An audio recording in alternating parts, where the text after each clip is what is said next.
வணக்க மக்களே, நாம இந்த ஆரோக்கியமான பதிவில் கேழ்வரகில் நிறைந்துள்ள மருத்துவ நன்மைகளை பற்றி நம்ம விளக்கமாக பார்க்க போகிறோங்க. கேழ்வரகு நமது பாரம்பரிய உணவு வகைகளில் மிக முக்கியமான ஒரு சிறு தானியங்க. இது உடலுக்கு தேவையான ஊட்டச்சத்துக்கள், தாதுக்கள் மற்றும் அமினோ அமிலங்களை மிக அதிக அளவில் கொண்டிருக்கு. இப்போ நீங்கள் கேழ்வரகை கஞ்சி போலவோ, கூழ், அடை, இட்லி, தோசை அல்லது புட்டு அப்படின்னு பல வடிவங்களில் உங்களுடைய உணவுகளை நீங்கள் சேர்த்துக்கொள்ளலாம்.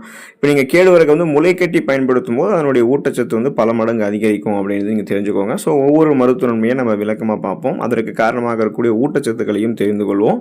அதை பற்றி பார்க்கறதுக்கு முன்னாடி இந்த வீடியோக்கு மட்டும் ஒரு லைக் கொடுத்துட்டு இந்த தகவலை உங்களுக்கு தெரிஞ்சவங்களுக்கும் ஷேர் பண்ணிடுங்க. ஏன்னா இது அவங்களுக்கும் பயனுள்ளதாக இருக்கக்கூடிய ஒரு ஆரோக்கியமான பதிவு தாங்க. இது போன்ற அப்டேட்ஸ்கள் நீங்கள் தொடர்ந்து பார்க்கறதுக்கு நம்மளுடைய ஹெல்த் நியூஸ் தமிழ் சேனலை மறக்காம சப்ஸ்கிரைப் பண்ணி வச்சுக்கோங்க. பக்கத்தில் இருக்கக்கூடிய பெல் பட்டனையும் கிளிக் பண்ணி ஆல் அப்படின்ற ஆப்ஷனையும் செட் பண்ணி வச்சுக்கிட்டீங்க அப்படின்னா நாங்கள் போடக்கூடிய எல்லா அப்டேட்ஸும் உங்களுக்கு நோட்டிஃபிகேஷன் அடிக்கடி சேரும். சரி வாங்க மக்களே, இப்போ வீடியோக்குள்ளே போயிடலாம்.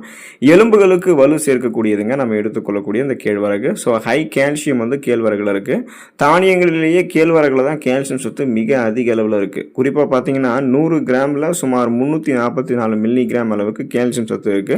இது வயது முதிர்வால் ஏற்படக்கூடிய எலும்பு தேய்மானம், ஆஸ்டியோபோரோசிஸ் மற்றும் மூட்டு வலிகள், ஆர்த்ரைட்டிஸ் எல்லாம் நமக்கு தடுக்கிறதுக்கு உதவிகரமாக இருக்கு.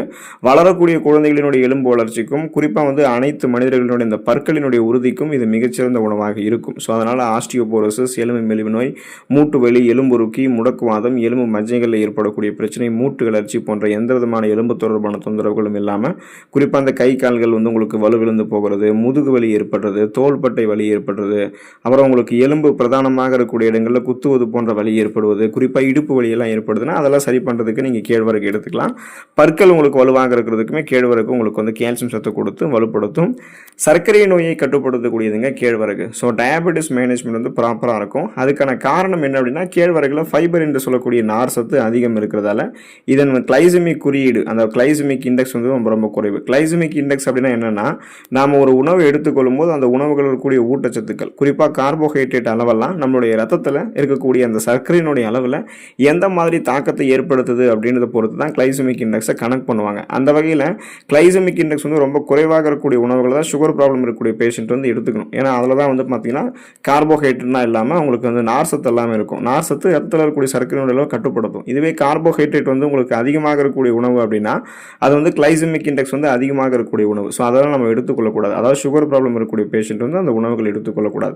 ஸோ இப்போ நம்ம கேழ்வரகு எடுத்துக்கிறோம் அப்படின்னா ரத்தத்தில் சர்க்கரையினுடைய அளவு சட்டென்று உயராமல் சீராக நமக்கு நம்மளுடைய உணவு செரிமானம் ஆகிறதுக்கு ஏற்ற மாதிரி கொஞ்சம் கொஞ்சமாக இன்க்ரீஸ் ஆகும், நம்ம கண்ட்ரோல் பண்ணிக்கலாம். ஸோ அப்போ நம்ம எடுத்துக்கொள்ளக்கூடிய இந்த கேழ்வரகுல ஃபேலிஃபினால்கள் மற்றும் நார் சத்து இருக்கிறதுல இன்சுலின் சுரப்பை இது மேம்படுத்துறதுக்கு உதவி பண்ணி சர்க்கரையினுடைய அளவை ரத்தத்தில் கட்டுப்படுத்துது.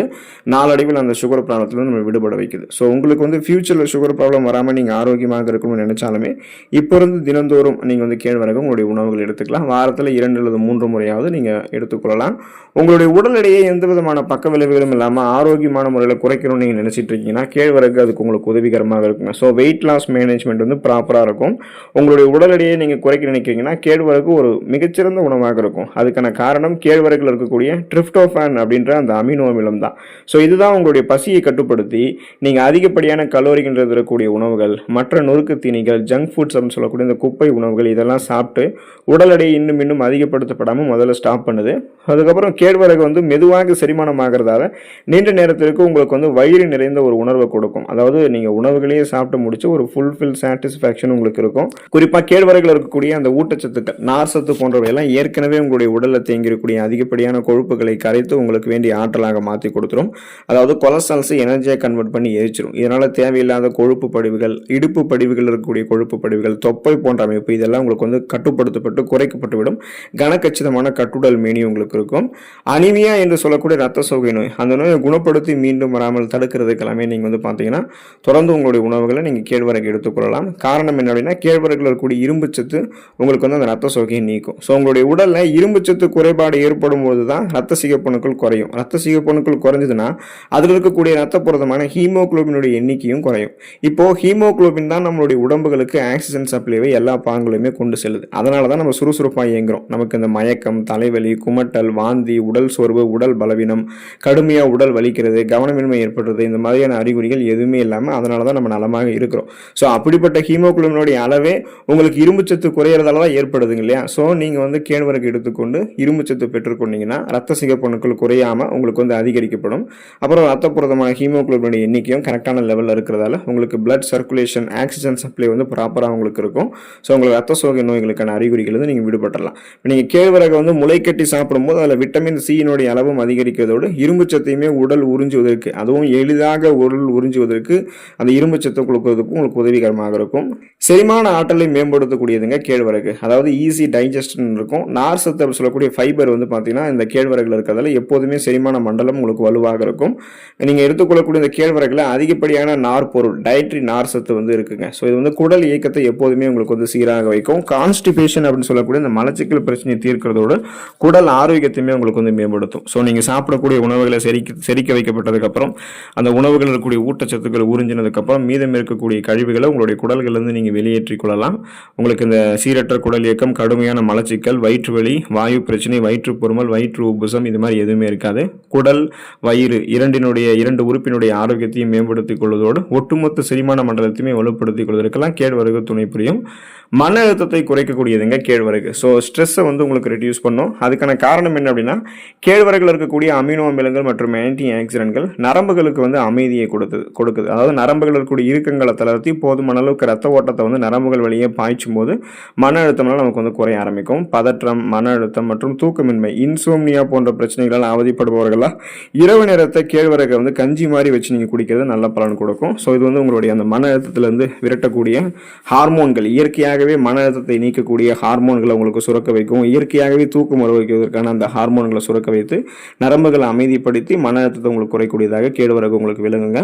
கொழுப்பை குறைத்து இதயத்தை பராமரிக்கிறதுக்கு நீங்கள் கேழ்வரகு எடுத்துக்கொள்ளலாங்க. ஸோ லோவர்ஸ் கொலஸ்ட்ரால்ஸ் அது உங்களுக்கு வந்து பார்த்தீங்கன்னா கேழ்வரகு வந்து கொடுக்கும். அதாவது இப்போ கேழ்வரகுல வந்து லெசித்தின் மற்றும் மெத்தியோனின் போன்ற அமினோ அமிலங்கள் இருக்குது. இது என்ன பண்ணும் அப்படின்னா கல்லீரலில் இருக்கக்கூடிய தேவையற்ற கொழுப்பை வெளியேற்றுவதற்கு உதவிகரமாக இருக்கும். மேலும் உங்களுடைய ரத்த நாளங்களில் படிந்து இருக்கக்கூடிய எல்டிஎல் அப்படின்ற அந்த கெட்ட கொழுப்பையுமே உங்களுக்கு வந்து குறைக்கும். ஸோ எல்டிஎல் அப்படின்ற அந்த கெட்ட கொழுப்பு உங்களுடைய ரத்த நாளங்களில் படிஞ்சிருந்தது அப்படின்னா போதுமான அளவுக்கு ரத்த ஓட்டம் அந்த நரம்புகள் வழியாக ரத்த நாளங்கள் வழியாக உங்களுடைய இதயத்துக்கு வந்து கிடைக்காது. இப்போ ரத்த ஓட்டம் போதுமான அளவுக்கு இதயத்துக்கு கிடைக்கலன்னா என்ன ஆகும்? இதயத்தினுடைய செயல்பாடு தடைபட ஆரம்பிக்கும். இதய துடிப்பு வந்து உங்களுக்கு சரியாக இருக்காது. இதனால மாரடைப்பு, பக்கவாதம், இதய தமனிகளில் வீக்கம் ஏற்படுதல், இதய தசைகள் வலுவிழந்து போகுதல் போன்ற பல்வேறு விதமான பக்க விளைவுகள் உங்களுக்கு ஏற்படுவதற்கு வாய்ப்புகள் அதிகம். அதாவது கரோனரி இதய நோய் பாதிப்புகள் வந்து உங்களுக்கு அதிகமாக இருக்கும் இல்லையா? ஸோ அதெல்லாம் நீங்கள் வந்து க்யூர் பண்ணணும் அப்படின்னா அந்த ரத்த நாளங்களை படிந்திருக்கக்கூடிய கொழுப்புகளை அகற்றிக்கொண்டு மீண்டும் ரத்த நாளங்களில் கொழுப்பு படிவை ஏற்படாமல் பாதுகாத்து கொண்டு இதயத்தை பன்மடங்கு நீங்கள் பலம் பெற வைத்துக் கொள்வதற்கு கேழ்வரகு உங்களுடைய உணவுகளை நீங்கள் தொடர்ந்து எடுத்துக்கொள்ளலாங்க. உடல் சூட்டை தணிக்கக்கூடியதுங்க கேழ்வரகு. அதாவது பாடியோடைய நேச்சுரல் கூலண்டாக கேழ்வரகு வந்து செயல்படுதுங்க. கேழ்வரகு இப்போ நம்ம இந்த கோடை காலங்களில் எடுத்துக்கிட்டோம்னு வச்சிங்களேன், இயற்கையிலேயே நம்மளுடைய உடலுக்கு குளிர்ச்சி தரக்கூடிய தன்மை கொண்டதாக கேழ்வரகு மாறும். குறிப்பாக கோடை காலங்களில், அதாவது இப்போ தான் கேழ்வரகு வந்து நீங்கள் கூழ் மாதிரி அல்லது நீங்கள் மோர் கலந்த ராகி கஞ்சியெல்லாம் நீங்கள் எடுத்துட்டு இருக்கீங்க அப்படின்னா இயற்கையாகவே உங்களுடைய உடல் வெப்பம் வந்து தணிந்து உடல் வந்து குளிர்ச்சியாக இருக்கும், புத்துணர்ச்சி பெறும். ஸோ இந்த அளவுக்கு நீங்கள் நிறைய மருத்துவமைகளை பெறணும் அப்படின்னா தொடர்ந்து கேழ்வரகு உங்களுடைய உணவுகளை எடுத்துக்கொள்ளுங்க. அதில் இருக்கக்கூடிய ஊட்டச்சத்துக்களை பெற்று நலமோடு வாழுங்க. அடுத்த ஆரோக்கியமான பதிவில் மறக்காமல் சந்திப்போம். நன்றி மக்களே.